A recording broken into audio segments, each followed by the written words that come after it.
సంఘాలను రద్దు చేసినటువంటి పరిస్థితి కూడా ఒక్కసారి గుర్తు చేసుకోవాల్సిన అవసరం ఉంది. సాగునీటి సంఘాలని రద్దు చేయడం అని అంటే వ్యవసాయాన్ని రద్దు చేయడమే. సాగునీటి సంఘాలని రద్దు చేయడం అని అంటే రైతాంగాన్ని రద్దు చేయడమే, వ్యవసాయ శాఖను రద్దు చేయడమే అని చెప్పి ఈవేళ రాష్ట్ర రైతాంగం భావిస్తున్నటువంటి పరిస్థితి. ఎందుకంటే ఏదైతే ఈ యొక్క వ్యవసాయానికి సంబంధించి అత్యంత కీలకమైనటువంటి నీటిపారుదల సంఘానికి సంబంధించినటువంటి యొక్క సాగునీటి సంఘాలలో రైతుల ప్రాతినిధ్యం ఏదైతే ఉందో, రైతుల భాగస్వామ్యం ఏదైతే ఉందో, దానివల్లనే ఆ పనులన్నీ కూడా సక్రమంగా జరుగుతాయి, పర్యవేక్షణ ఉంటుంది, జవాబుదారీతనం ఉంటుంది. అందుకే సాగునీటి సంఘాలు రైతులకు అత్యంత మేలు జరుగుతాయని చెప్పి రైతులు భావిస్తున్నటువంటి తరుణంలో ఆ రోజు వైఎస్ఆర్సీపీ ప్రభుత్వం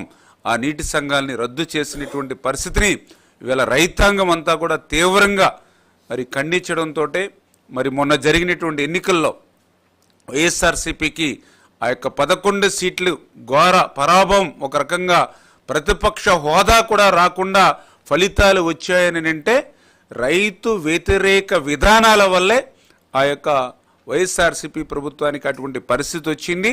అందుకు సాగునీటి సంఘాల రద్దు కూడా ఒక ఉదాహరణ అనే విషయాన్ని సందర్భంగా తెలియజేసుకుంటూ, అందుకే ఈరోజు మళ్ళీ తెలుగుదేశం ప్రభుత్వం అధికారంలోకి వచ్చిన తర్వాత ఈ ఎన్డీఏ ప్రభుత్వం మళ్ళీ సాగునీటి సంఘాలని పునరుద్ధరిస్తున్నటువంటి పరిస్థితి. ఆ సాగునీటి సంఘాలకు సంబంధించి మరి వివిధ శాఖలతోటి అందరితోటి కూడా కసరత్తు చేసి ఏదైతే రేపు డిసెంబర్ 14వ తేదీన ఈ యొక్క సాగునీటి సంఘాలు ఎన్నికలు మరి ప్రారంభమవుతాయనే విషయాన్ని కూడా మీ ద్వారా తెలియజేసుకుంటూ, ఈ యొక్క ఎన్నికలు కూడా 3 అంచెల విధానంగా ఏదైతే డిసెంబర్ 14న మరి డబ్ల్యూఏ నీటి సంఘం టీసీ, అదేవిధంగా ఆ నీటి సంఘం అధ్యక్ష, అదేవిధంగా ఉపాధ్యక్షుల ఎన్నిక జరుగుతుంది. రెండవ విడతగా మరి ఏదైతే మరి సెకండ్ విడత, అదేవిధంగా థర్డ్ విడత, 3 విడతలుగా మరి వాటరు సంబంధించినటువంటి డిస్ట్రిబ్యూటరీ కమిటీ రెండవ విడతగా, ప్రాజెక్ట్ కమిటీ 3వ విడతగా ఇట్లా ఎన్నికలు ఏదైతే జరుగుతున్నాయో అది డిసెంబర్ 14వ తేదీ నుంచి మరి యొక్క సాగునీటి సంఘ ఎన్నికలు జరుగుతాయని చెప్పేసి కూడా మరి మీ ద్వారా కూడా ఈ సందర్భంగా తెలియజేసుకుంటూ, ఏదైతే చంద్రబాబు నాయుడు గారు కూడా చాలా క్లియర్గా మరి ఆయన ఆదేశాలు, ఒక్కసారి వరద వస్తే మళ్ళీ 2-3 సంవత్సరాలు కొరువు రానిటువంటి విధంగా ఆ యొక్క వరద నీటిని ఒడిసిపట్టి మనం నిల్వ చేసుకోవాలి,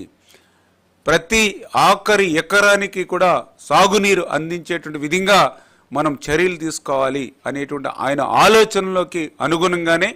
ఈ యొక్క సాగునీటి సంఘాల ఎన్నికలను కూడా ముందుకు తీసుకెళ్తూ ఉన్నాం.